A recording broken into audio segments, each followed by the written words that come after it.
Hello guys, this is Nick DeLeon from NickTube Studios, and today I will be reviewing the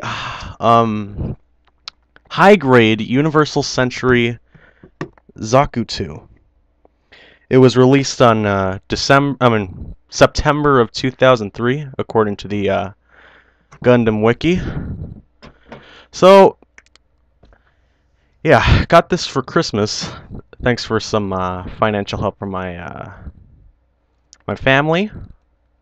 I really appreciate it. To begin with, a Zaku 2, a kit really worth putting in a Gunpla collection. One thing that's obvious about it is that it's from the Gundam series. It's really one of the most iconic mobile suits, well, second or third to the RX-78-2 Gundam. And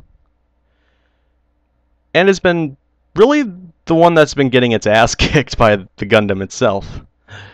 So anyways, to get started with the review, with its articulation, the head can come off, because who knows.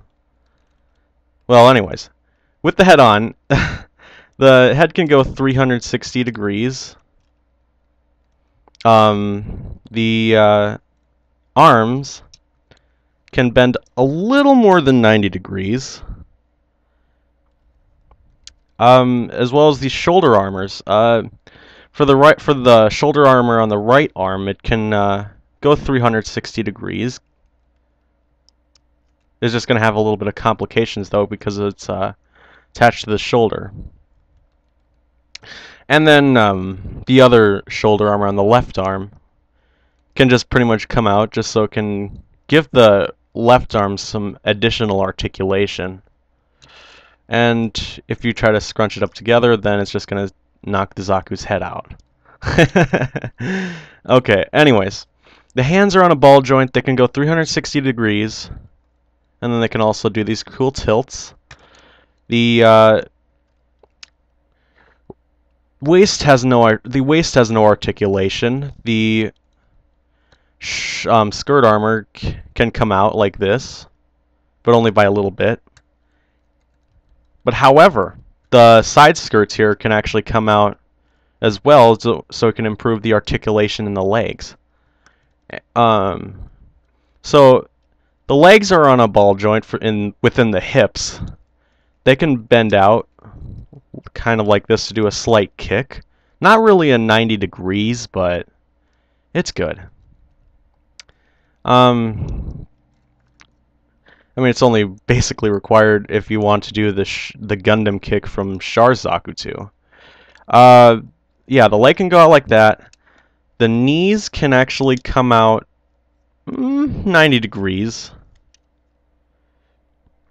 And then the feet. The feet are probably something that's really weird about the kit. The foot can actually come out. You would think it would come out this far, but it can actually come out all the way like that. This is mainly because Bandai wanted to make sure that this Zaku can have as much articulation in the foot as possible, and it really is a great idea, because there are some times that you want to have like an awesome... Oop, the kneecap kind of came out. That's something that I still need to glue in. But anyways, the foot can come out to do whatever you want. It's basically to improve the articulation for the Zaku, which, great idea from Bandai. I just love it. Because then I can do really as much as possible. Like, without taking it out, and without popping it out, the foot can actually rotate 360 degrees. Let's pop it back. A little bit back in. And then it can also do some tilting as much as you want, because it's on a ball joint. And really, that's all that's there for the Zaku. I mean, it's got some awesome articulation. And, oh, forgot about it. The shoulders can actually come out as much as possible. Yeah, that's really great about the high-grade Universal Century Zaku 2, as well as the Shark Custom. If I ever get an HGUC Zaku Shark Custom, I'll do a slight review about it, but I wouldn't really cover the articulation since I'm already covering it here with this kit. So, now that we're done on articulation, let's see what else is in store for us. In the box, we got a bazooka, fancy bazooka, and also some extra manipulators here too. That's really one thing I liked that they added in here, was some extra trigger finger manipulators for both hands. That's amazing. Wow. There's also a machine gun, but it used to have a handle here which actually could actually flip out, like flip to the right or left, but I kind of broke it. But yeah, it's not like I'm gonna have the Zaku hold the machine gun with both hands, so yeah, that's not really much to me. A Heat Hawk, which is actually going to come out just plain gray like this here, but I actually did some painting on the very end of the Heat Hawk just to give it some color to it. It's just so it can look like it's lit up and ready to slice into anything. And there's also a couple more that's basically the same thing. Some missile pods. One thing I like about the missile pods is that they're actually these additional weapons that would go on the Zaku's legs here, and they're meant to fire missiles, of course. They kind of made their own appearance in Mobile Suit Gundam in, what is it, episode 19? Yeah, it's episode 19. Yeah, they're really cool weapons. Yeah, I'm glad that they actually added that much weapons. Too bad they didn't add the Magella top cannon that that it used in Federation versus Zeon, and as well as from the Garma Zabi variant of it, used a Magella top cannon. Oh, and one more thing that's kind of silly. When I also got this kit, if you're going to be getting some kits from a guy named Kozi Yamamoto, yeah, Kozi Yamamoto from Tokyo, Japan, he's going to be throwing in some Japanese green tea in there. So yeah, he's going to be a very friendly guy if you order kits from him. So the manual, it's basically like a pamphlet. It has the picture of a Zaku with some touch-ups with the panel lining and maybe even some painting. But who knows if it was painted or not. So the first page you're going to get is another picture of the same Zaku, holding all its weapons, including the Heat Hawk, which is actually supposed to be painted purple, but I kind of leave it out. I kind of leave that color out because I just wanted some realisticness. I didn't really care about going show accurate or not. And then also the missiles here too. The tips are supposed to be, the tips and the ends of the missiles here on the manual are supposed to be painted red with a little bit of white, but I just left it gray. I really didn't focus so much on the special effects. So then on the second page here, it's gonna kind of give you an overview about the Zaku 2, like that this kit in particular is actually both the Zaku F-type and J-type. It talks about what it's appeared in, like the original TV show, as well as all three of the films, and also a little bit of overview in the year 0079. And it also goes over the attack on Side 7 when Slender, Denim, and Jean actually did some reconnaissance, and then Jean kind of want to look like a hero to the Zeons by destroying the V Project. Yeah, until he got his ass kicked by the Gundam. Well, really only Slender survived. Denim and Jean got their asses kicked by Amuro Ray and the Gundam. So yeah, and then also it opens up too, giving you all the instructions and some good illustrations. And then on the back side is just the cover of the pamphlet and the extra action poses you can use, as well as the weapons, all the armaments on him, and even the rear view of the kit, and then also the color guide, which I don't really follow the color guide. I never did it with my first grade RX-78-2 Gundam, so it's called being a rebel. Let's see here. It also comes in like as many as 1, 2, 3, 4. I think as many as 4 sprues. One of them is actually actually 3 different colors.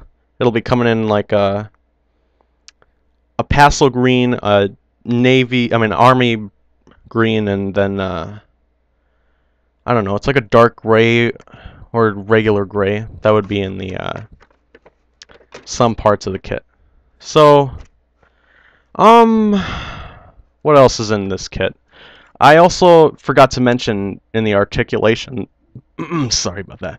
In the articulation, that there's also this thing in the back of this Zaku's rear skirt armor that it can also hold the bazooka in here, which I'm not going to put in there. So anyways, now it's time for the verdicts for this thing. Let's see, the bad things about it. Really just that some of the parts, because actually can pop out, like the foot here, so I wouldn't really want it to look like a jet ski. Yeah, I always thought that the Zaku's feet look like jet skis. Another part too is that with with this part that pops out in the back that's supposed to hold the bazooka, if I can get this trigger finger to come out, trigger hand. Wow, that was a big mess up.